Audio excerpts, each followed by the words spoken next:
Welcome to sunny Anaheim, California. The Greenburgh Central School District Public Relations team was invited by NSPRA, which is the National School Public Relations Association, to present at its annual conference here in sunny Anaheim.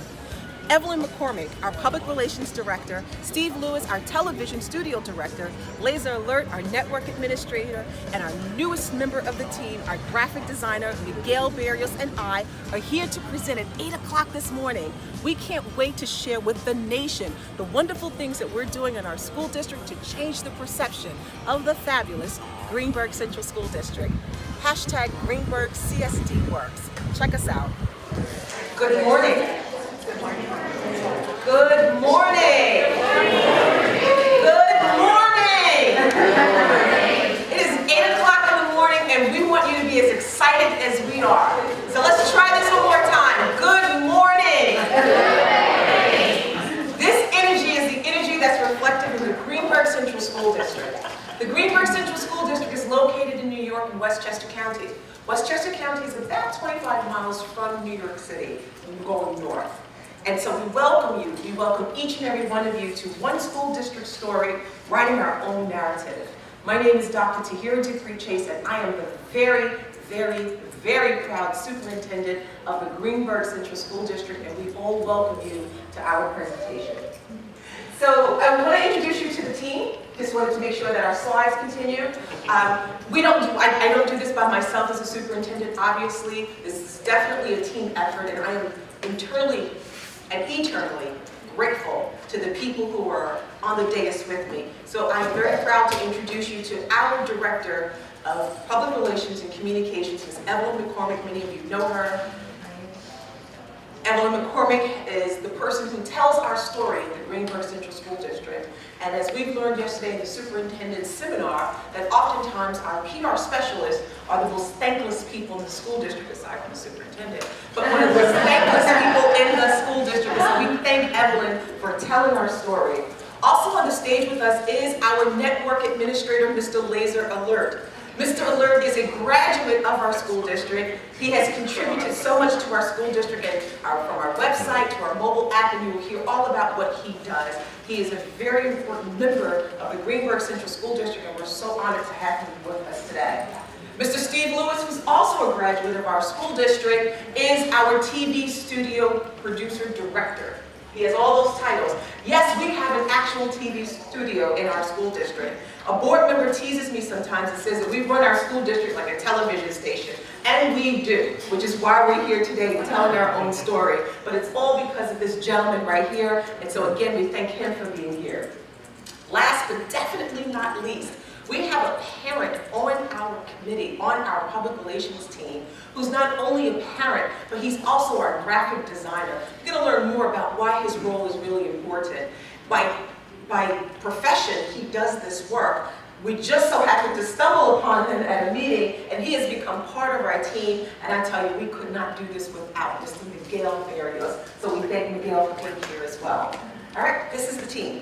And you'll hear from each and every, oh, go ahead, you're doing it.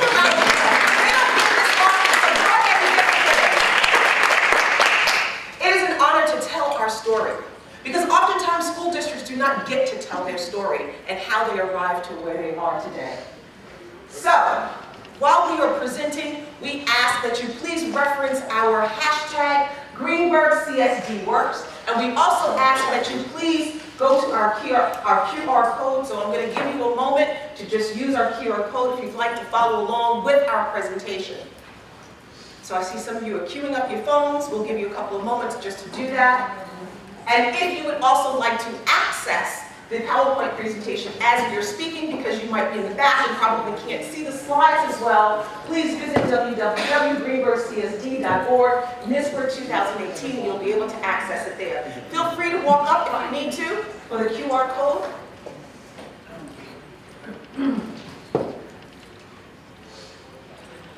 Can you go back for just a minute longer? Oh, yeah. Yeah, no worries. Sorry.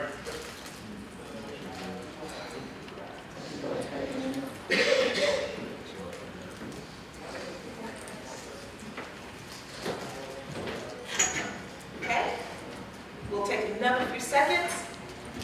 All right, are we ready to move on? Yes. Thank you all. Don't forget, you're going to tweet challenges, I know there are tweetsters here, please remember to refer to hashtag #GreenbergCSDWorks, and we'll definitely be tweeting along with you. So this morning, we're going to indulge you in a couple of things. We're going to talk about our story and how we actually are turning perception around about the Greenberg Central School District by taking the initiative of writing our own narrative. But in doing so, we're going to talk about our challenges. Because in order for us to be authentic in presenting to you, we want to give you the good, the bad, the ugly, the real. We're not here to fluff, because I'm sure that our situation is very similar to the situations that many of you encounter on a regular basis. We're going to talk about the challenges. We're going to talk about the need for change. We're going to talk about how we did it collectively as a team. And we're going to talk about what's next for us, and we'll give you an opportunity for Q&A. Sounds fair? All right, let's do this. So let's talk about our challenges. Let's just go straight for it. So I arrived in the school district as a director for, curriculum in 2012 October. I was quickly, fast forwarded, if you will, moved to the assistant superintendent's position. About 3 months later, I became the acting superintendent because our superintendent abruptly left. So in doing so, we faced many challenges. Challenges included newspaper articles that disparaged our school district, newspaper articles that did not reflect. Casey, Greenberg principal resigned, district month on why. That was one article. There were other articles about being sued, and we had lawsuits at the time that I assumed the position. Yeah, the ugly. Told you I would give you the good, the bad, and the ugly. We were filtered with so many negative articles about our school district, and the perception was at an all-time low. I'm also going to go as far as saying when I assumed the position as acting superintendent, it was literally 6 weeks before our budget vote, and then I was faced with those challenges. Sounds kind of familiar? You've seen things like that before? Okay, so it's time for a new day in the Greenberg Central School District. We recognized that there was a dire need for change. So, in doing so, we had to really put our minds together. And here's what we did. We thought that we needed to restructure, we needed to rekindle, re-engage our community, and redefine who we are as a school district. What are our core beliefs? What's our mission? What's our vision? And making it all about our families, and making it all about the children in which we serve in the Greenberg Central School District. Here's how we did it, and I'm going to give you our Director for Public Relations, Evelyn McCormick. So it was a multifaceted, multi-pronged effort, obviously. The main thing was that we appointed a new superintendent of schools, Dr. Chase, okay? So there were some staffing things we really needed to get our arms around, all right? And a new communications consultant was hired, that was me. We got together as a team immediately. I mean, we are side by side. We had to be side by side, especially in the early days. We had a new high school principal appointed because we had to. The Board of Ed developed mission, visions, goals. We got ourselves together, we thought about a 5-year strategic plan, which was really important, A lot of this had not happened in Greenberg previously because we were putting out fires all the time.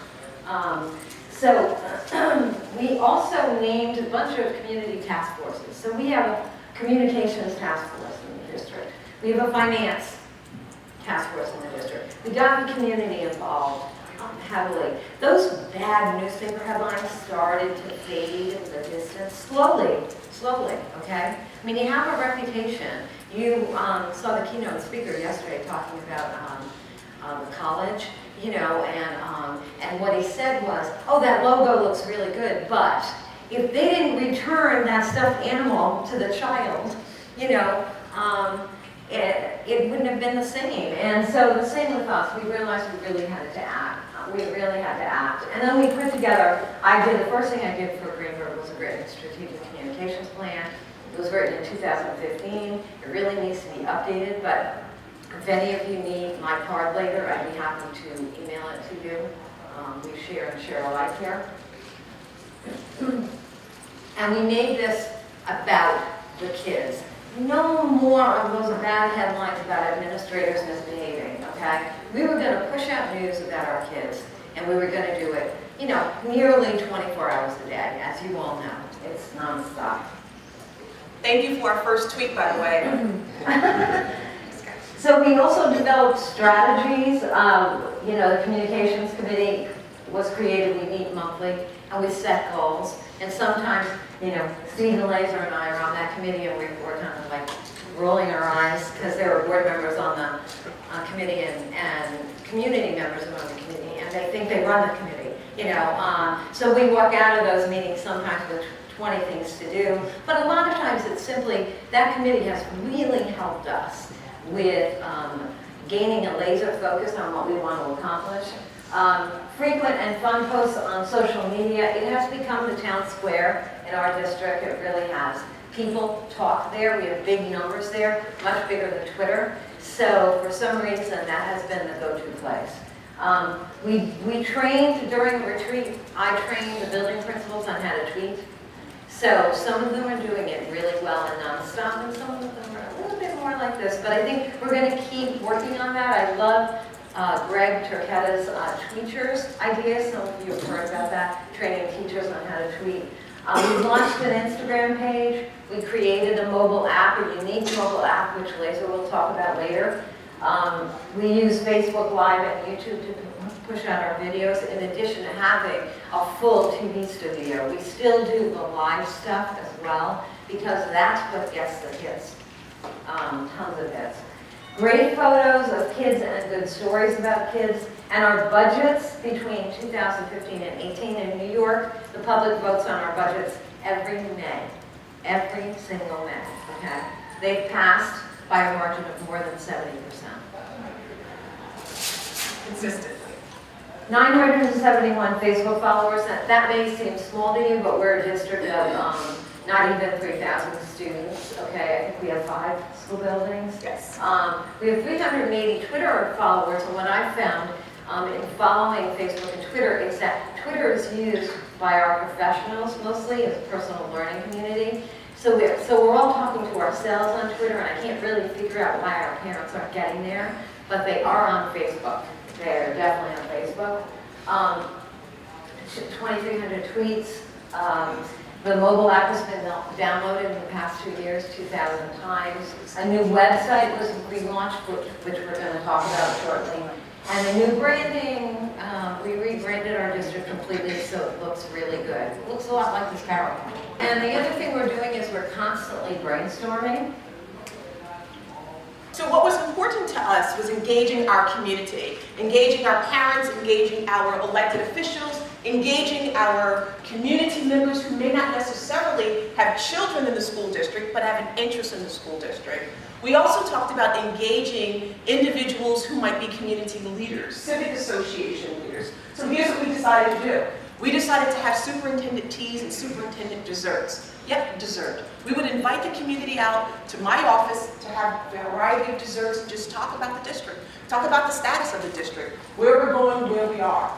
That includes bringing our town supervisor, who's like a mayor, but bringing our town supervisor involved, our state assembly, our local fire department, police department, community sensitive commissioner as well, and bringing all of these people to the table.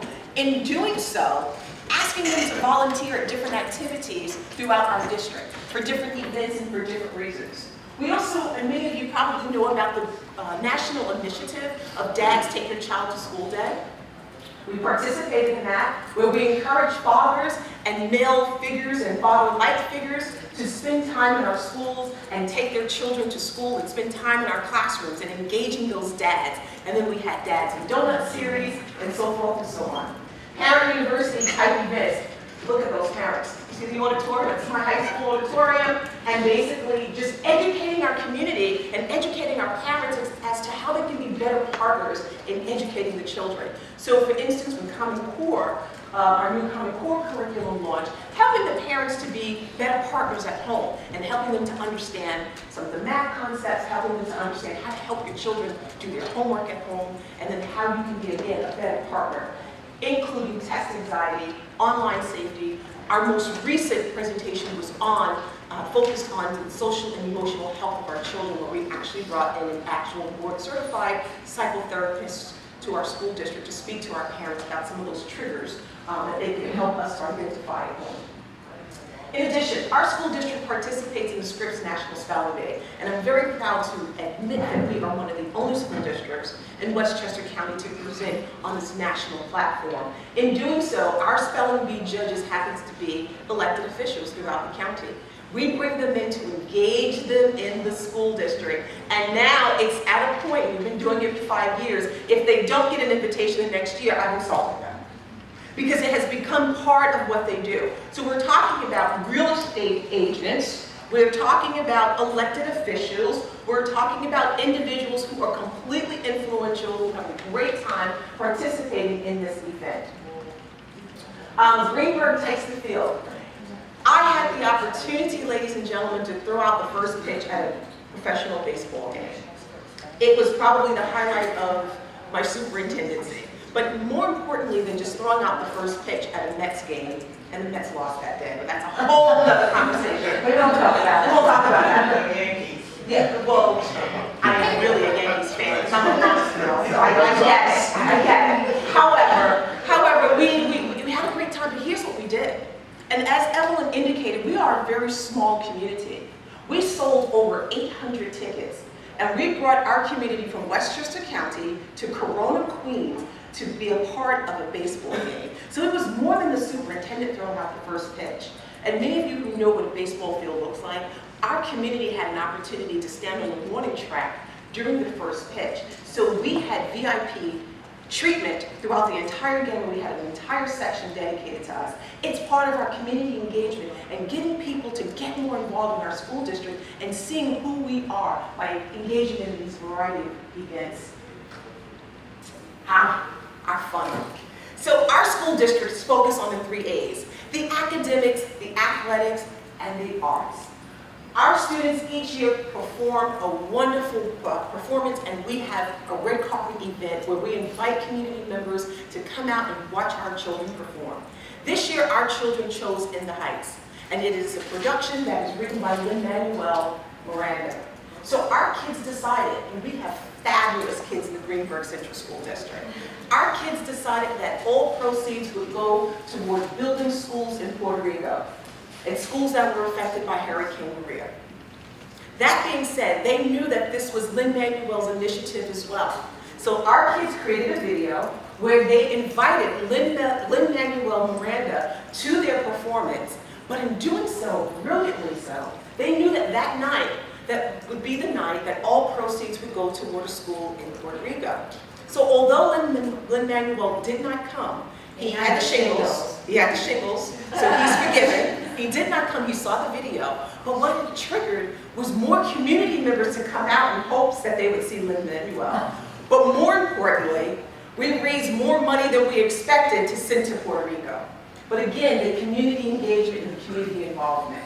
So we have, I'll talk about the press a little bit because I know that you guys are dealing with the press all the time. And in our region, we have no press. I mean, basically, they're all folded or they're very small. It's really hard to get them out. We have two local TV stations and one daily newspaper run by Gannett with like 35 people in the newsroom. So it's really hard. But we've done everything we can to occasionally, not bother them too much, but occasionally say, hey, I think I've got a really good story here. And this is one example. We had, through a grant, we had an after-school ballet program for little girls in the 4th grade in our district. They came to the high school on a bus after school, and they learned ballet from this organization where the teacher was in Chicago for 15 years on Broadway.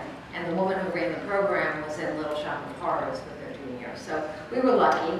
We are a high minority district. This fit us perfectly because many of these little girls may not have ever taken a ballet class, and we're going to continue this.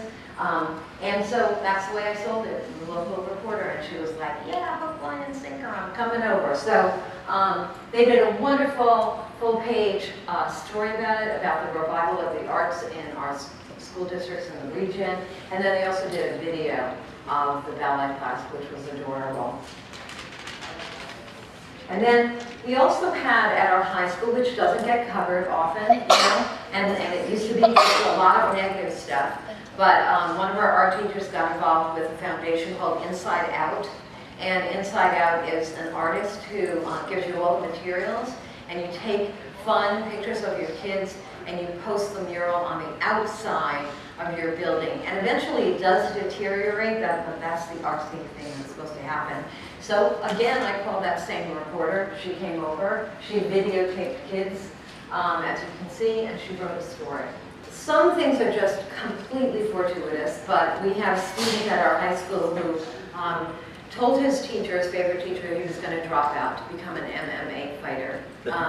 You know, that he knew that this was what he really wanted to do, and his idol was Brian Ortega, okay, a fighter. The teacher, in a moment of genius, got the email of Brian Ortega's agent, and then literally the next morning, the teacher had an email from Brian Ortega, and it was a video to the kid. And Brian wanted this student to know that he dropped out of high school to become an MMA fighter, and his coach said, your career is over if you don't get your GED. So the teacher thinking, and this is where, like, if you can get everyone in your district thinking PR, the teacher thought, oh, I'm going to call the local sports reporter, which was great, but he also let me know. So the sports reporter came over, and then I contacted the local TV station, and they ate it up, let me tell you. So they came over, and they did a complete video. They used the Brian Ortega video, and the video of the kid almost weeping when he realized that his idol was telling him, don't drop out of school. And he's not going to drop out of school now. So these are the kinds of stories that are just like luck. You know, if you're dealing with the press, it's luck. It's either luck or nothing. And then also, this was an amazing moment, and it happened this year. We had an amazing valedictorian that we did. And on college signing day, I took a great picture of all of the kids wearing their shirts. He's going to Cornell. His father died when he was a sophomore in high school. And he's a valedictorian, and he's going to Cornell. So I'm like, let me put him up on Instagram. And then all of a sudden I noticed at 11 o'clock at night that Michelle Obama's foundation called Better Make Room reached out to this student directly and said, if you can send us your bio, we would love to feature you on our Instagram account. So at 11 o'clock at night, I'm Instagramming him because I don't have his email address. And he, of course, at 11 o'clock at night, because he's 18, he got back to me immediately, and he sent them the bio, and they posted his picture literally at 11:30. So we got national exposure from that. You know, it's just constantly thinking and constantly, coming up with ideas on how you can get better stuff about our school district now than you can see happen to us 3 or 4 years ago. So as many of you may know, I'm just constantly looking for the newest thing, the latest thing.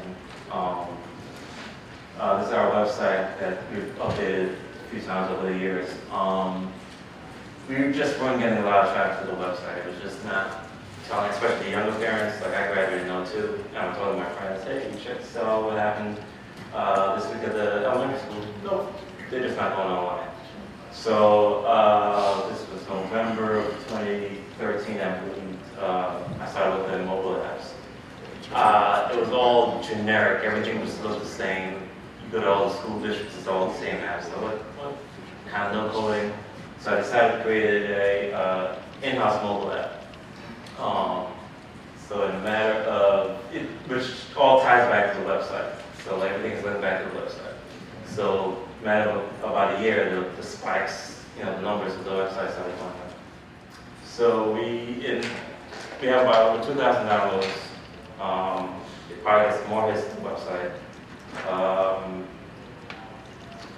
So especially the younger parents, it's an easy way to reach out to them. You send notifications right away to see it. It's like a 2-second read. They get back to it, back to the website. So if you look at the top right corner, you can see our unique sessions. This is from April to May of this year. So that's 2,000, just over 2,000 unique sessions of people just on the app. When you look at the website, you don't have that many. It's over 2,000 downloads, and it's just high numbers than all our platforms together. And rightfully so. I mean, just adding on to what Laser is saying, I mean, the introduction of the mobile app itself, it's what supplemented the actual latest version of the website. And what that did is that it allowed us to reach the mobile audience. I mean, everyone in this space right here has a mobile device. Not everyone carries a laptop. Not everyone walks around with a desktop. So it's a much easier and stronger way to be able to tap into that parent, make sure that they have all the notifications that they need to get, especially their situations that need to be, need to get to the parents as well. It's very It's a beautiful thing. So what Laser did not tell you is when our mobile app, when we send an important notification out, you get this loud sound of children screaming, "Yay!" And so parents know when they hear that sound that the Greenburgh Central School District is sending you an important notice. And I think that's part of its appeal and it's part of our brand because it's all about the kids. So you get this scream from the kids and the parents know that's the signal that the district is sending me a message. Now, the message doesn't always have to be negative. Sometimes the message is just informative. Sometimes the message is sharing positive news about the school district. That's part of telling our story. So, some of you have been to my sessions in the past where I talk about these kinds of tools, but these are the tools that I regularly use as a PR person for Greenburgh, okay? I frequently use Adobe Spark Page, post and video, okay, to dress up our social media and to tweet things out, and especially on Facebook. For graduation this year, I used Adobe Spark Video because you can add music, you know, and all kinds of things. Now, we just upgraded in the district to the quote-unquote pro version, which actually is $9.99 a month. So if you can afford it and you talk your superintendent into it, it's totally worth it. Actually, it's not free for our educators. Oh, it's now Yeah, free for it's not free for educators, sorry, educators, sorry. yeah. And It's what about- they do for an education account is they'll automatically brand everything for you as you're putting your story together. So they'll put our logo at the beginning. They'll even choose the green font I'm using when I'm putting text in it. And I'll show you an example in a second, okay? I also use, can you go back to it? I also use Quick, which is a mobile app, very easy to download. What Quick does is a lot like what Google does. It says, oh, look at all the pictures you took today. Let me turn it into a 15-second video for you, and you can share it, okay? So if you can check out Quick with a K, it's definitely worth it. We use Adobe InDesign, of course, Hootsuite to schedule our social media posts. PicMonkey and Pixlr are just handy things to have on the run. If you've got your phone and you need to edit a photo quickly, you can use one of those. You can use them on your desktop. Animoto, I do occasional slideshows on Animoto, and some of you may be familiar with that. I'm getting a little tired of the background music choices that they give me, but so I'm not using them as much as Spark. Issue is an interactive way that you can upload your newsletters, and so Issue turns pages. So, you know, you simply, the user sees your front page, but when they click on it, they can turn it page by page, and they can zoom in and zoom out on your newsletter. Okay, so we try and use that all the time, instead of asking people to look at PDFs. So, obviously we use YouTube. I use the Over app, and the Over app, if you don't have it, is awesome. It allows you to put text on top of photos and then share it, okay? And in 10 seconds, okay? I have it on my phone. I use it all the time. It pairs really well with Instagram, okay? I wish I could show you examples, but we don't have time, but it's just a wonderful app, and I recommend that probably more than anything. And then Canva, some of you are using, who uses Canva? Yeah, okay, great. And Canva is a good standby. I prefer Adobe these days. I don't know why. I think I got a little tired of Canva, but if you can use a combination of Canva and Adobe, you know, that's always good. So, on storytelling, okay, here's Adobe Spark. Okay. So this is graduation, for example, okay, I don't know, can we, yeah. So you can scroll through this, and you can see how I use graduation photos along with text, along with video. I think I have a video of Dr. Chase giving her address embedded somewhere in there. And all they need is a YouTube embed code for you to put that into your story. And you just keep scrolling. And if anybody's known a Shane, I don't know if Shane already presented or is presenting still, he talks about scrolling telling. And I reached out to him, I said, what is scrolling telling? And then I looked it up. And this is scrolling telling, okay? It's just telling a story by letting people scroll. The thing I like about it, it's all in one place. And the photos are huge. And you can make them even bigger than I make them. You can make them page wide if you want, okay? It's just a great way to, that's our valedictorian delivering his speech. And somewhere in there I've embedded, you know, a couple of videos. So this is, I post this on Facebook, and the first thing they see on Facebook is the first image. When they click on that image, it takes them right out, okay, to the Adobe Spark page, okay? And I also use Adobe Spark Video, which gives you music in the background, and that allows you to combine still photos with video, okay, and text. So it's great. I'm just getting into Adobe Video these days, okay?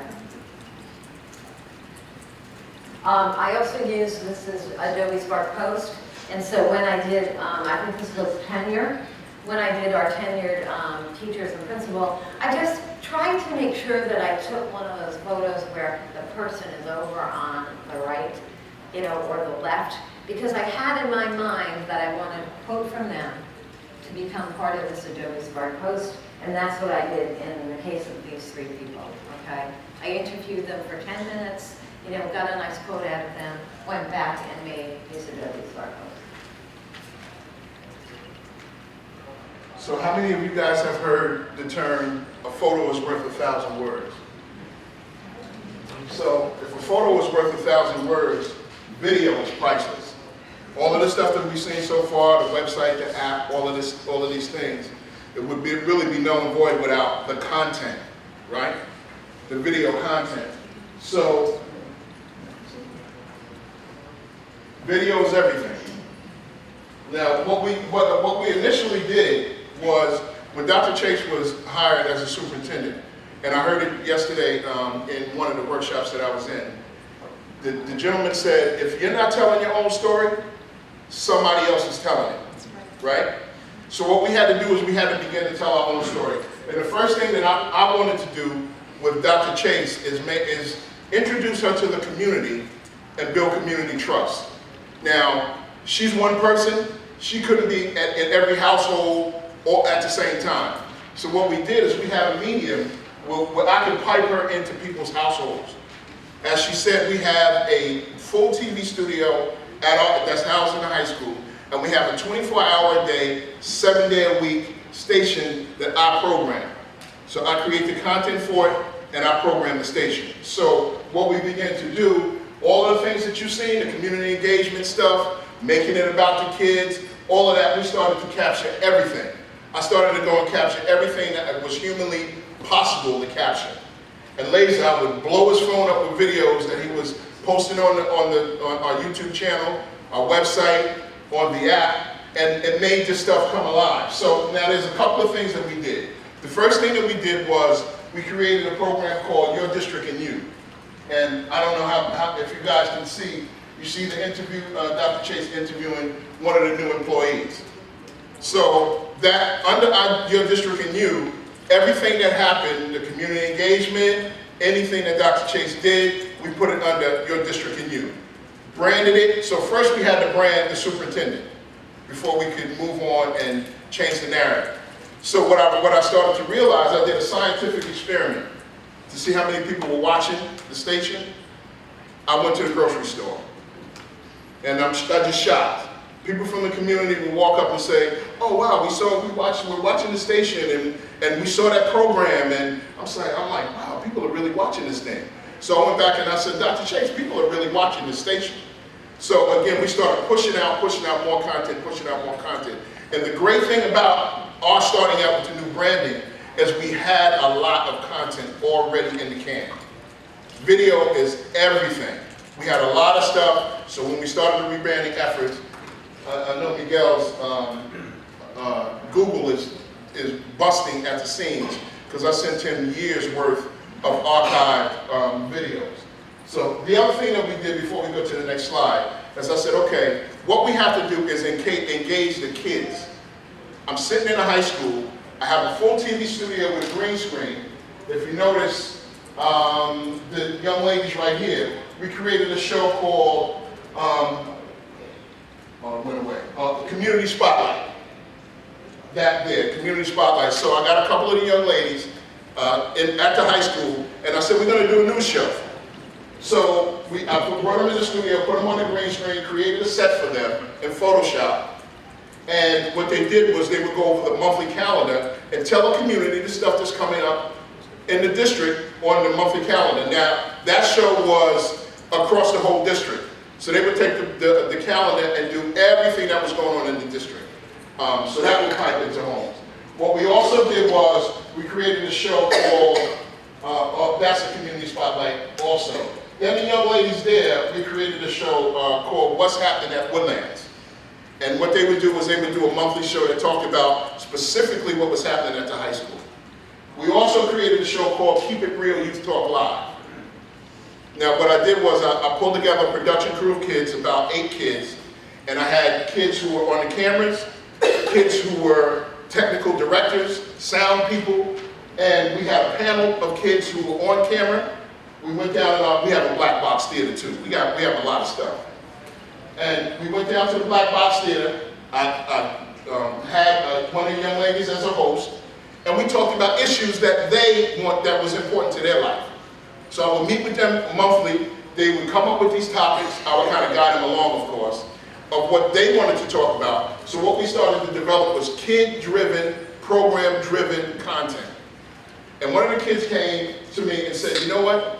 Me and my mom watched the show last night, and we were able to talk about things that we weren't able to talk about just one-on-one. So we watched the show. We were talking about topics on relationships. They went home and began to talk to their families about it. And then the family members told their family members out of state to log onto the website and watch the show. So one of the young ladies, the links, one of the links came to me and said, can you send me a link because my cousin in Alabama would like to see the show. So I sent her the link, and they're going on our website and then checking out our show. So as the wall shows you, we started to cover all of the things that were going on in our district. Up there's our TV studio.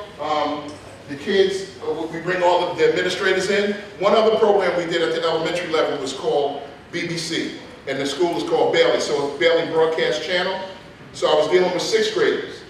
And I would go to the school and we would do some video production stuff. We had a green screen at their school as well. But the highlight of the year, we would bring them up to our studio, and I would let them work on the board. I would let them be technical directors and just empower them. Sound people and some on-camera people. And it was just, it's a big hit. And then we bring all the administrators in, and we interview all the administrators. And that content is also up on our website. So we implemented traditional and mobile video caption. I'm going to tell you a little quick funny story about that in a second. We had to do high quality, quick turnaround productions, high quality value.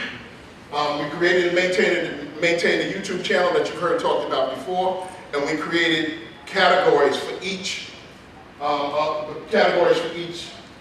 our videos on the YouTube channel. We record all our Board of Ed meetings and we stream them live, and we do live and pre-recorded videos as I talked about. So now, who knows what that emoji is? Fire. So I got to tell you how all of this wonderful stuff comes together. Now, it's very important to have a leader that's a visionary. Very important. Because when we come to Dr. Chase with something, she says, yes, okay, that sounds good. Yes, okay, that sounds good. Because she trusts us. So, so we can give you the mechanics of this stuff, but the reality of it is we really like each other when we work together. So when we sit down and have meetings, the creative energy is just flowing. There's no egos in the room. You know, we each are very in awe of each other professionally. So when we come up with ideas, some beautiful things come out. So 5:30 or 6 o'clock in the morning, go back. I'll get that. And when I get that, I know it's going to be a good day because we're going to do something really creative and interesting. Okay, so next. So what happens is, you see that hand there, and you see this phone here? I was videotaping something one time, and I have all of these very expensive cameras, these HD cameras and big studio cameras with monitors and all of this stuff. And the camera that I had with me that day malfunctioned for some reason. So I didn't want to tell Dr. Chase that the camera malfunctioned. So I said to her, you know what? You know, these things shoot pretty good. You know, so let me, I'll just shoot you with this. And I shot the video with my phone, and I was never able to go back to the camera. Never. I showed her the information, and she said, don't bring that camera near me ever again. So all of the videos that I shoot of Dr. Chase and a lot of other videos, I shoot with this. So, and I heard yesterday in the session also, everyone has one of these, so you have the tools already. Now, what's important is, what's the next slide? For this video, okay, so I'm going to show them that yet. So what's important is capturing the content, and what we're doing now with the students is we're going to do a film program, and it's going to be strictly with their phones. Because most importantly, you can have the most expensive equipment in the world, but if you don't know framing and how to actually get a shot, or you don't know how to capture the sound properly, it means nothing. All you get is some jumbled videos. So it's important, we're going to teach them capturing. So I'm going to show you an example of what we did with the phone and what the flame produces at 5:30 in the morning. Hello, Miranda. My name is Tahira Chase, and I am the proud superintendent of the fabulous Greenburgh Central School District in Westchester County, New York. My students are some of your biggest fans, and this spring, our middle and high school students will be performing a musical. Guess what they're performing? In the Heights. In honor of the work that you're doing in Puerto Rico and the work that you've done for theater, my students have a special invitation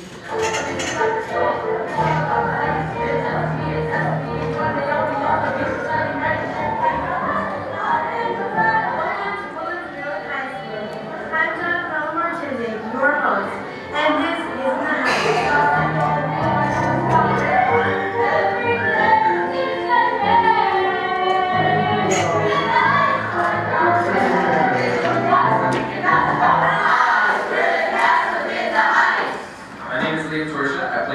In this year's production of In the Heights, and we would like to cordially invite you, Mr. Lin-Manuel Miranda, to come see us perform Friday, April 20th at 7 p.m. We hope to see you there.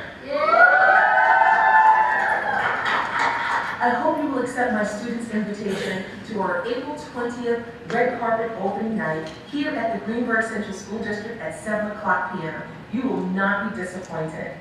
Because we respect, honor, and appreciate the work that you're doing, not just with theater, but also for those who were devastated by Hurricane Maria. All proceeds to our April 20th red carpet opening night will go to a school in Ponce, Puerto Rico, to support the children. Lin-Manuel Miranda, I thank you for all that you're doing to support those in need. I thank you for all that you have done in theater, and I especially thank you for being an inspiration to my students here at the Greenburgh Central School District. We hope to see you on April 20th. So that's it. Now, let me just recap on how that came together. 5:30 in the morning, a flame. 8:30, we got to do this video for Lynn Miranda. How are we going to do it? Oh, come over to the studio, over to the high school. Let's go on the set.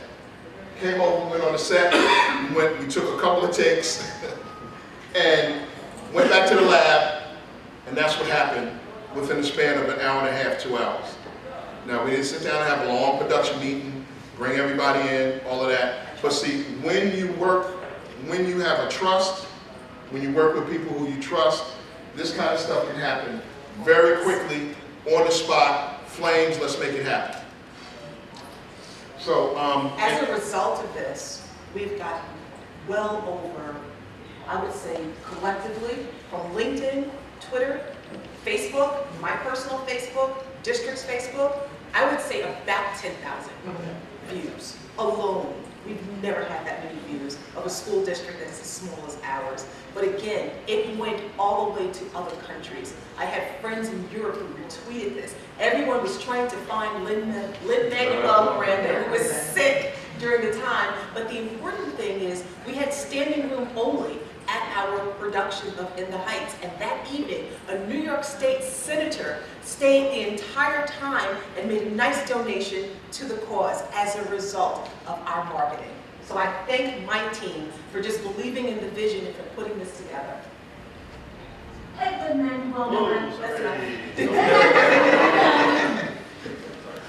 How you doing, everybody? I'm the parent. Pleasure.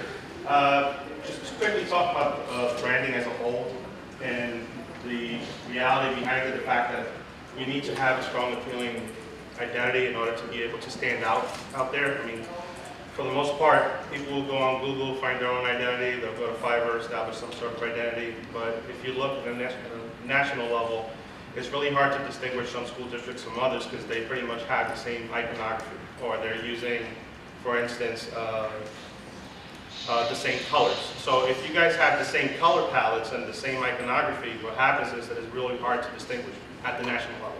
Regionally, it might not make a difference, but having a brand identity really helps establish and ground the driving principles of your school district. And it shows continuity, and obviously it really enhances the overall image of the school district. And as a matter of fact, I think at 4 o'clock there's a course happening with regards to branding. Because I'm not going to have enough time to delve into this, I do suggest that you check it out because I'm pretty sure they're going to highlight the importance of not just generating the logo itself, but also applying the brand identity and an entire brand initiative behind that logo. So quickly, back in 2016, 2017 timeframe, there was a serious rebranding effort that was placed for the school district. At the time, they only had a beautiful tree with the Greenburgh Central School District name around it, very typical. So we started by identifying a couple of key elements. Not only was this tree representing the district, but it was also representing the individual schools, and we have a total of 5 schools. They also had their sub-logos as well, but I'll get more granular on that. But the first thing we wanted to do was to establish that district presence. What is it that people are going to be looking at and really identifying with at the district level before deep diving into the individual schools. And I'll show you a couple of examples. We had a series of mascots. I think we had about 6 mascots and like 7 other unofficial mascots that would appear every now and then. And because of that, it was not a unified front. It did not show a unification with the school. So ultimately, the communications committee, as well as the district admin groups that were involved, got together and decided to focus in on only one mascot. And I'll speak to that falcon, which is the ultimate mascot that was chosen a little further in the presentation. After that, once we established the logos, we also needed to make sure that the brand was being policed correctly. It's obvious that I personally, as a parent, and the administration team and the school district's team, it's very hard to apply what the general vision of that logo is. So establishing a style guide is very critical, whether it's a 1-pager or something that's very heavy and robust, like a 32-pager you find like in colleges like NYU or so forth, is really critical to controlling the message overall. Everything right down to the usage of fonts, the usage of colors, the usage of message as a whole. I mean, believe it or not, there's certain school districts that write third grade with the number. You know, the 3 are the, you know, grade. But the other way to write it is to really spell it out, you know, THRI, the grade. And I think that is the correct usage. Numbers 1 through 10 need to be spelled out. But that's just obviously educating the district administrators on how to use the new look across the board. We had to establish new business materials, business collaterals, new business cards, new business letterhead, and so forth. Stationaries and postcards, and obviously this look began to be applied across a lot of the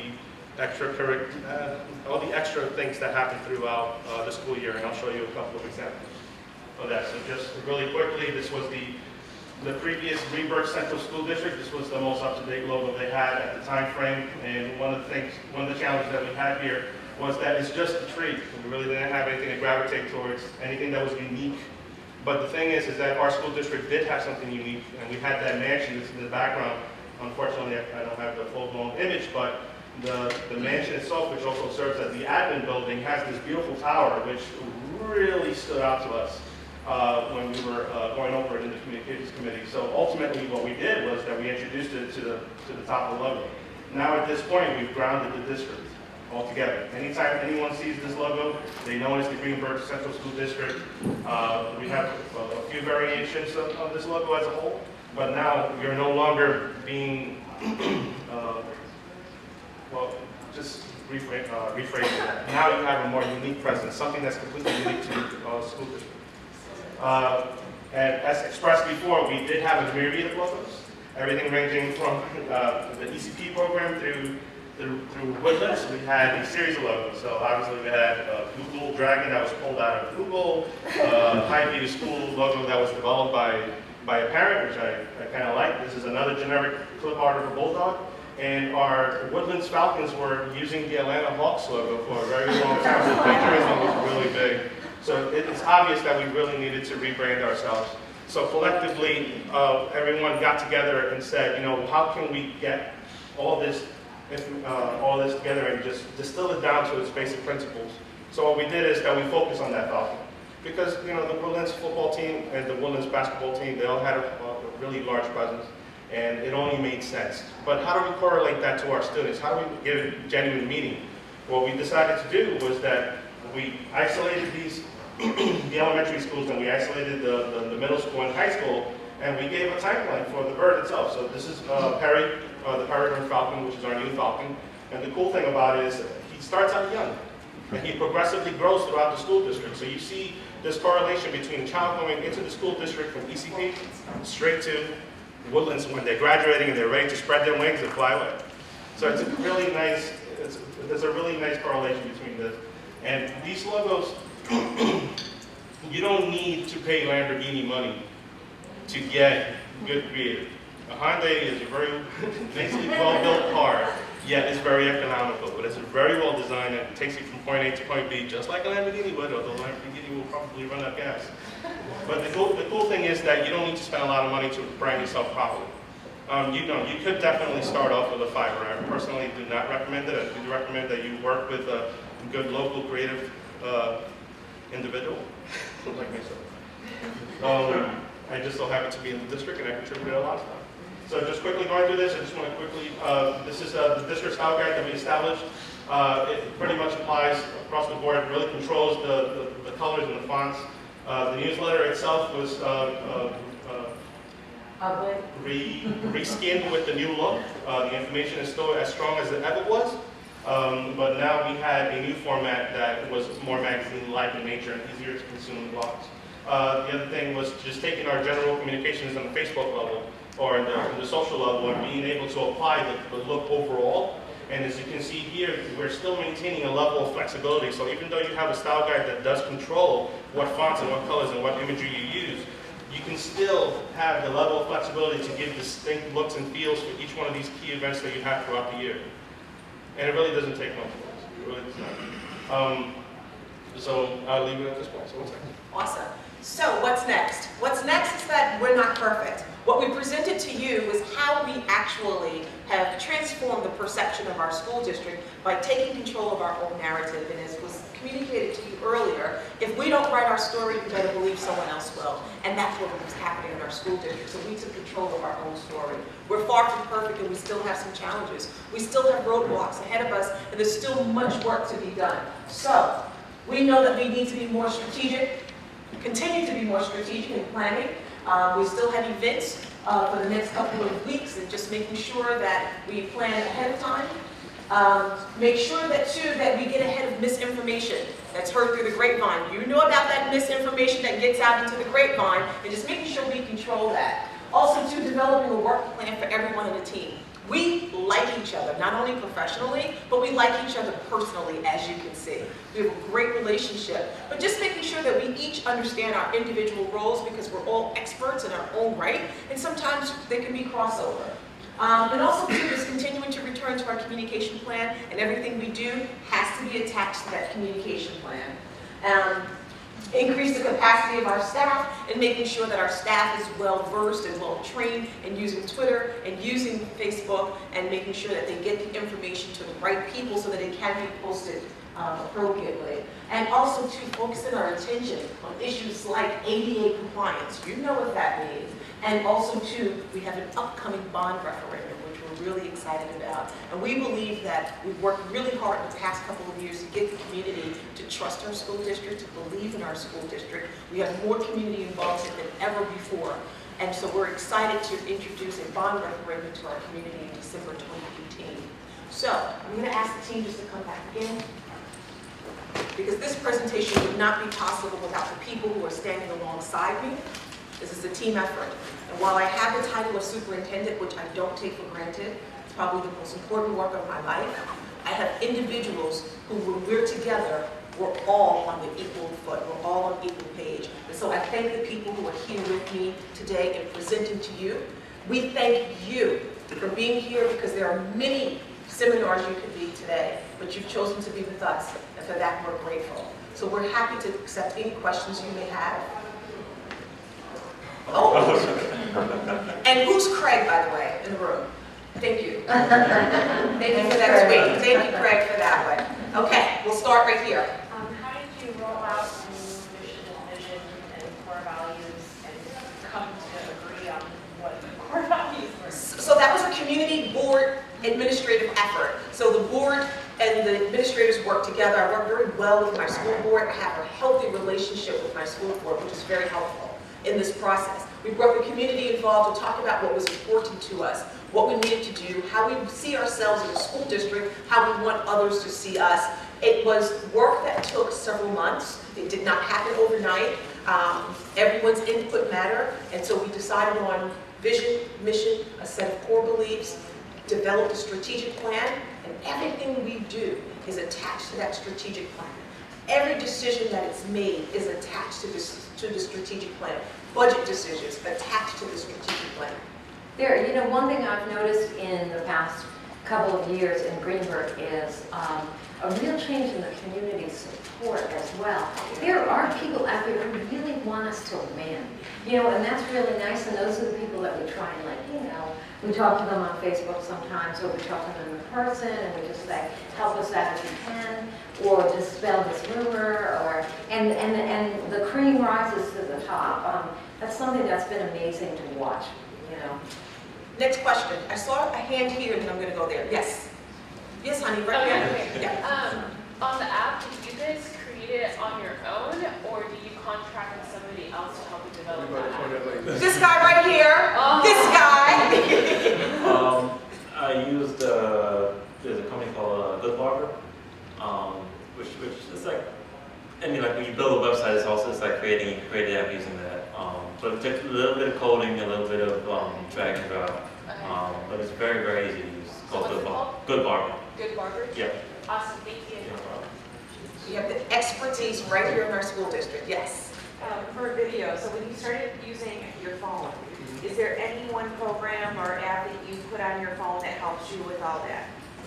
There are app programs, but that's all You're raw. strictly just using your Strictly phone and then you from- take yeah. it back to your... Then I take it back to the lab, and I don't really have to do much to it. I don't have to do much color correction or anything. I mean, the phone picks up video excellent, as long as you have good lighting, and the sound on these things are really great too. Yeah, the 8 Plus is like really incredible. Yeah, it's really, yeah. I'm laughing because I have to be honest with you. I told him I look better in the phone than I do in the videos. That's why he has to use the phone. It's a little vanity there. Any other questions? Yes. How did you roll out the branding guide to your staff? No, Also it have was a parents. combined effort. Obviously, we introduced it to we had a final sign off from the district to roll it out. We effectively worked with Laser, and there's a lot of communication coming from the top down, from the superintendent to all the principals, to be able to then trickle down that information down to their respective admins and It's not easy, especially when you have people that just, they just don't want to work with you. So you have to, go through principles to kind of force them to do certain, like with the letterheads and the logos, like they just want to do their own thing, but you just got to keep hammering it. And the little falcon, we actually named, and we called him Harry, for Harry Burns Falcon. And I think that was a real hook for a lot of people. They were like, how cute, Yeah, the elementary school was easier than the high school. The ugly part of it, which is my job, my job is the ugliest job in the world, right? So when people are not in compliance, they're using wrong letterhead, they'll get a friendly reminder from my office. You have to go there because you have to move everyone into it. You just can't say, okay, we'll transition slowly, it's okay, you get a pass. It's our rebranding effort, and it was a lot of work that went into it, and you just have to do it. Yes, I know. Bottom line. the only thing I would add to that is the fact that you do have to have a centralized place where all these things are. We currently use Google for education. Yeah, Google. We have an email, it's branding@greenbergcsd.org. Our logos aren't live, so if you need to use it, you have to email, and we send it to you. So it's controlled. Yes.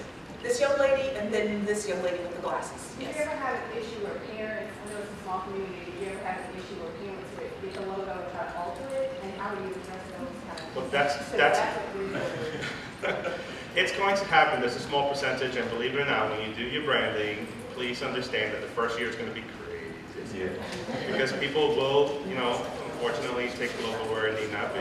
But the good thing is that on the back of the style guide, you should at least give an outline of things that don't happen, that should not happen to the logo, like adjustment of color, skewing, yes, Yeah. everything. And all that stuff needs to be in that brand style guide. If you are going to make a one-pager, definitely highlight the fact that the logo can't be modified at all, just with the legal disclaimer at the bottom, and we should be good.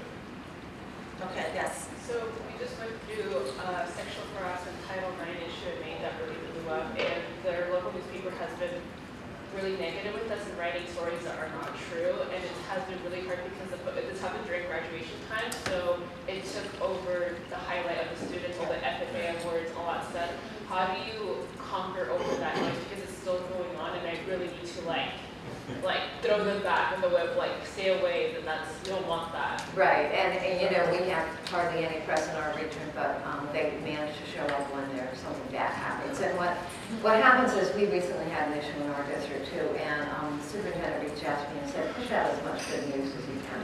And I did have a lot of good news to push out, because it all happened during graduation season, and I had a ton of material. And we just did the best we can to remind people that we're a good place, and one headline is not going to make a difference. And it really didn't make a difference. Not a big difference. Also, do you have an iPhone? Yeah. Pull out your phone, take every positive thing that you can take, push it out on your website. Yeah, just keep Everything, just Twitter, keep Facebook. pushing, Yeah. pushing, get kids talking about how they're doing wonderful things, teachers excited about stuff, talk to the superintendent about great programs that are going to happen in September, and just push everything out, and it'll flood the negative. Yeah, what's through the upcoming year we got going on, just talk about it. Okay. It's that 10-for-1 ratio. One of the things that I do as a superintendent is at the end of each year, is I have a year in review, where there's a video message. Here's all the awesome things that happened this year.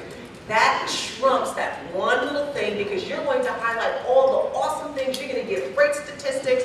You're going to highlight kids, and it's going to have pictures of kids in between the superintendent's message. Even if you have to script it for him or her, that would be one way that you trump it, because people will focus on, wow, you're right, this happened in November. I remember this happened in January. Just do a year in review. And That you usually guys, works. you guys are the storytellers. You know, you're the ones to tell the story about your district. Don't, you know, I like barely paying any attention to the press anymore because I know they're not going to be there most of the time. And so my job is to do their job. Don't forget, Greenberg Central School District works. We're a school district, like I said, we're a small school district nestled in Westchester County, but we are a mighty school district and we are on an upward trajectory. Again, we thank you. Please don't forget our hashtag. We're responding to tweets and we thank you for the tweets that have been issued thus far. And please, if you'd like to see our presentation, don't forget the QR code and don't forget to go to greenbergcsd.org/NSPRA 2018. Again, we thank you and we're still here for questions if you'd like to ask.